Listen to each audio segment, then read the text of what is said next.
નમસ્કાર મિત્રો, હું આપનો મિત્ર એડવોકેટ વિજય કોડવાની. મિત્રો, ગયા અઠવાડિયે બે ઇન્સિડન્ટ્સ એવા થયા મારી સાથે કે મને વિચારવા ઉપર મજબૂર કરી નાખ્યું. એ બે ઇન્સિડન્ટ છે અને આ વિડીયો એના માટે બનાવું છું. એક તો એક સ્કૂલના ફંક્શનમાં જવાનું થયું, એટલે એમાં જે નાના બાળકો ડાન્સ ને વગેરે કરી રહ્યા હતા એને જોઈને, અને બીજા જ દિવસે અમારા એક એડવોકેટ મિત્રએ મને મોબાઈલમાં એમના બાળકનું વિડીયો બતાવ્યું. બેબી હતી, નાની છોકરી.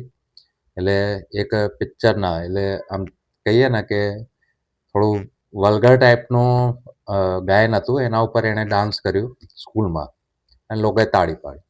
એટલે આ જોઈને મને એટલું બધું પેલું આમ અફસોસ થયું કે ભાઈ, આપણા પેરેન્ટ્સ, આપણા ટીચર્સ, આપણા સ્કૂલ છોકરાઓને શું શીખવાડી રહ્યા છે એ જ ખબર નથી પડતી. એવા વલ્ગર ગાયનો ઉપર ડાન્સ કરીને તમે એટલે શું શીખવાડવા માંગો છો પોતાની સંતાનોને એ જ ખબર નહીં પડતી. કેમ કે આખા ગામની સામે તમે પોતાના સંતાનોને આવી રીતે ડાન્સ કરાવો અને તાળીઓ પાડો, તો એ સંતાનને શું થાય કે ભાઈ, આ હું સારું કરી રહ્યો છું એટલે ભવિષ્યમાં પણ એ રસ્તે પેલો આગળ વધે. એટલે છેલ્લે તો એને નાચવાનો જ વારો આવે. સારું એન્જિનિયર, ડૉક્ટર, સીએ, એડવોકેટ બનવા કરતાં પછી એ કહે કે હું નાચું એ જ સારું. જો ના ભણે તો બે જ રસ્તા છે, કાં તો બોલિવૂડ કે હોલિવૂડમાં જઈને ડાન્સ અને નાચ ગાનો કરીને અને લોકોનું એન્ટરટેનમેન્ટ કરે, અને કાં તો પછી રાજકારણમાં જઈને નેતા બને. આ બે જ ઓપ્શન થાય છે જો તમે ના ભણો તો. પણ અફસોસ એ છે કે ભાઈ, આપણા સ્કૂલો જે સારી સારી આટલી બધી વાતો કરે છે કે ભાઈ અમે સ્કૂલોમાં આમ કરાવીએ છીએ, અમે સ્કૂલોમાં આમ કરીએ, પણ એ જ સ્કૂલો તમે જુઓ કે ભાઈ બાળકનું રિઝલ્ટ આવે છે સારું નથી આવતું તો એની જવાબદારી નથી લેતા.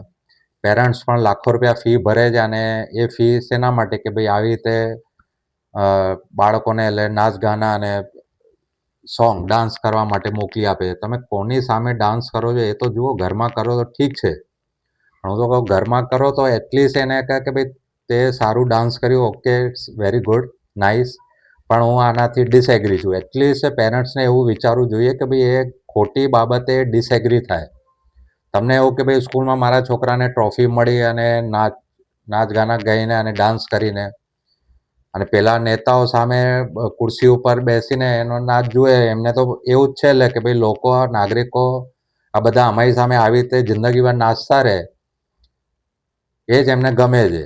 એટલા માટે એજ્યુકેશન સિસ્ટમ ખરેખર તો ગુજરાતનું ખાડે જઈ રહ્યું છે. થર્ડ ગ્રેડ એજ્યુકેશન સિસ્ટમ કહું, લાખો રૂપિયા ફી આપ્યા પછી પણ તમે જુઓ કે ભાઈ છોકરાઓના ભવિષ્ય સાથે એટલે શું થઈ રહ્યું છે. તો મહેરબાની કરીને પેરેન્ટ્સને મારી વિનંતી છે કે ક્યારે પણ સ્કૂલમાંથી અને સ્કૂલના ટ્રસ્ટીઓને પણ કે ભાઈ છોકરાઓના ભણતર સાયન્સ અને મેથ્સ ઉપર ધ્યાન આપો. હમણાં એઆઈનું થયું ને, જે ગલગોટિયા યુનિવર્સિટીનું દિલ્હીમાં શું થયું, એટલે પછી આવી યુનિવર્સિટીમાં તમારા છોકરાઓને એડમિશન મળશે, ના છૂટકે ઓછા ટકા આવશે, પેમેન્ટ સીટ ઉપર ત્યાં જ જવું પડશે. બીજું શું કરશે? અને પછી ચાઇનાનું રમકડું લઈને કહે છે કે અમે બનાવ્યું છે. એટલે આવી હાલત થશે.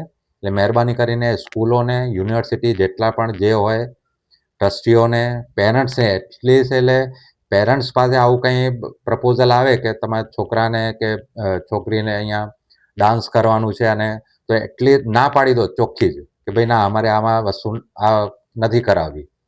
કેમ કે 500,000 લોકોની સામે બેસીને તમારે છોકરાઓને નચાવવાનું છે. એના કરતાં એટલે એને શીખવાડે કે ભાઈ ચલો સુભાષચંદ્ર બોઝ અને આવા બધા જે વીર થઈ ગયા છે એનું પાત્ર ભજવે.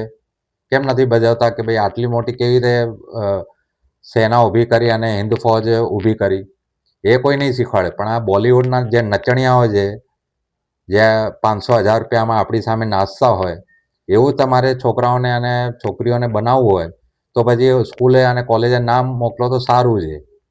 બાકી આ ટ્રસ્ટીઓ અને સ્કૂલવાળા તો બસ એને પૈસાથી જ મતલબ છે કે ભાઈ પૈસા આવે છે અમને લાગે, એટલે છોકરાઓનું એન્ટરટેનમેન્ટ કરે રાખો અને પેરેન્ટ્સનું પણ એન્ટરટેનમેન્ટ કરે રાખો, અને અમારું એન્ટરટેનમેન્ટ થાય છેલ્લે એ બોનસમાં. એટલે ટાઈમ પાસ ના કરો. મહેરબાની કરીને છોકરાઓ ઉપર, પોતાના સંતાનો પર ધ્યાન આપો કે ભાઈ સ્કૂલમાં શું થઈ રહ્યું છે, પ્રોપરલી એનું મોનિટરિંગ કરો. ટીચર શું ભણાવી રહ્યા છે એના ઉપર થોડું ધ્યાન આપો. નકર તો પછી છેલ્લે તમને કહેવું નથી વધારે, બાકી આ અભણ નેતાઓએ અને આ અભણ ડીઓ જે છે એને પણ સત્યાનાશો એજ્યુકેશનની કરી જ છે. એટલે એકવાર ફરીથી બધા ટ્રસ્ટીઓને, સ્કૂલના મેનેજમેન્ટને અને ખાસ કરીને પેરેન્ટ્સને વિનંતી કે જ્યારે પણ આવું કંઈ ડાન્સ અને છપરી ટાઈપનું પ્રપોઝલ આવે તમારી પાસે, તમારી સંતાનો પાસે, તો એટલીસ્ટ ના પાડી દો. જય હિન્દ, જય ભારત.